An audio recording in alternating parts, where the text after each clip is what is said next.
More than in previous elections, South Africa's Electoral Commission will be tested to the hilt in this year's national and provincial elections on the 29th of May. Now, this is according to University of South Africa's Professor Dirk Kotze, who says the upcoming poll is the most consequential one since 1994.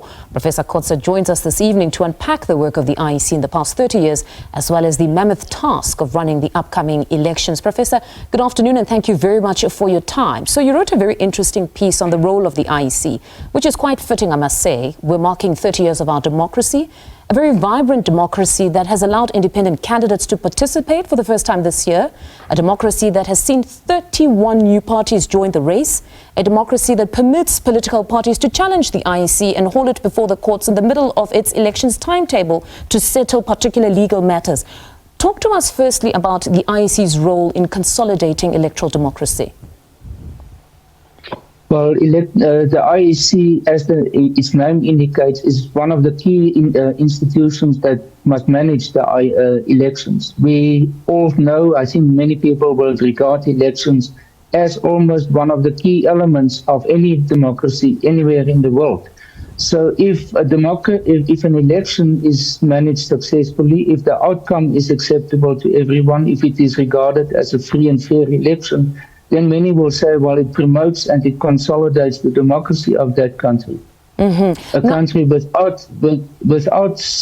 therefore without elections cannot really claim very much a democracy. Mm-hmm, most certainly. Now, you contend that the circumstances of this year's elections will put additional pressure on the IEC to be a fair umpire. Can you just contextualize it for us? Please unpack the prevailing political climate under which the IEC has to run these upcoming elections.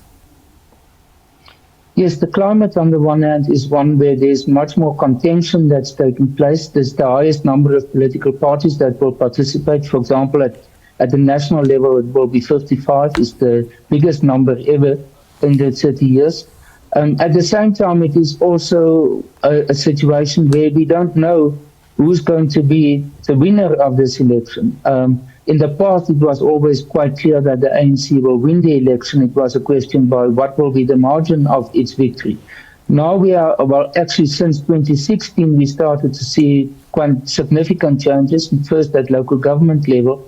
And with this election, which is a national and provincial elections, there's a lot of predictions about the possibility that at both tiers or spheres of government, that there might not necessarily be one party with a clear majority and that can form a government on its own. Mm-hmm. So the contestation, the level of competition is much more intense than in the past. The stakes are higher than in the past also as a result of that. Mm-hmm. On that score of the ANC possibly dipping below 50%, there is this argument that it would still be quite difficult for all of the opposition parties to come together and relegate the ANC to opposition benches, because what we're seeing now is most of those opposition parties fighting among each other. And one clear example being what we've seen with John Steenhuisen, who has raised concern about some of the opposition parties who have defined themselves as opposition to the African National Congress, but also opposition to the main opposition. Yeah, I think everyone in South Africa who is relatively informed about the election will have the idea that the ANC will remain the biggest party, not necessarily a party with a 50% plus one majority, but certainly the biggest one of all the parties. And that creates now all these different options where there's so much talk and debate about of what will be the possible combinations after the election to constitute a government representing the majority. I think that's the issue. And to a large extent, it is about, in my view, it's going to depend on what will be the percentage that the ANC receives in the election. That will determine what type of combinations will be possible. At the moment, theoretically speaking, there's a number of options that exist, but because we don't have the final results yet, we cannot talk about that in real terms. Mm-hmm. And I think that is the debate that's taking place, the more of an interest, I would say, in this election, and why it is so important for the IEC to manage it beyond any form of challenge. But what will be the final outcome? But if we just had to look at what is happening currently, would you say people shouldn't rule out the fact that probably the ANC will get an opportunity to form government with a few of these smaller parties as well? Well, that is if the ANC receives more than 45%. Then it will be possible for it to form a government with smaller parties.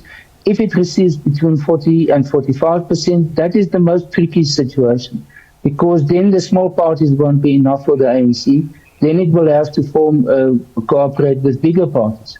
And that is the range stretching from the EFF, the DA, combinations of these parties, even the idea of a grand coalition, which many people regard maybe as a better option because it will be ultimately more inclusive and not just include, for example, one of the other bigger parties.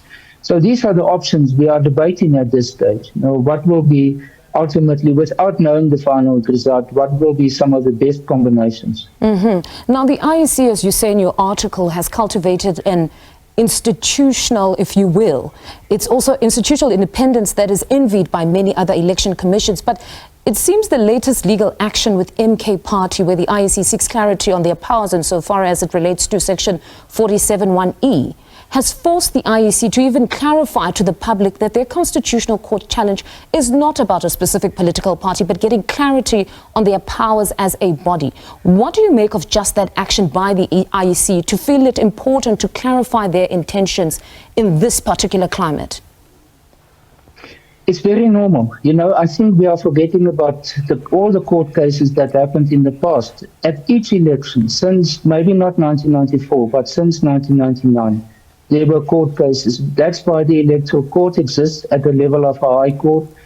Take, for example, 2021's local government election, where there was this very important uncertainty about whether the election should be postponed. It was recommended to the IEC by a former Deputy Chief Justice that it must be postponed. And the IEC took it in the same way as they are now taking this matter to the Constitutional Court for a final opinion by the Constitutional Court. There, the Constitutional Court said, no, you are not allowed to postpone it. Now we will have another judgment by the Constitutional Court, or actually clarification of what does Section 47(1)(e) really means. Professor, thank you very much for your insights this afternoon. That's University of South Africa's Professor Dirk Kotze speaking to us.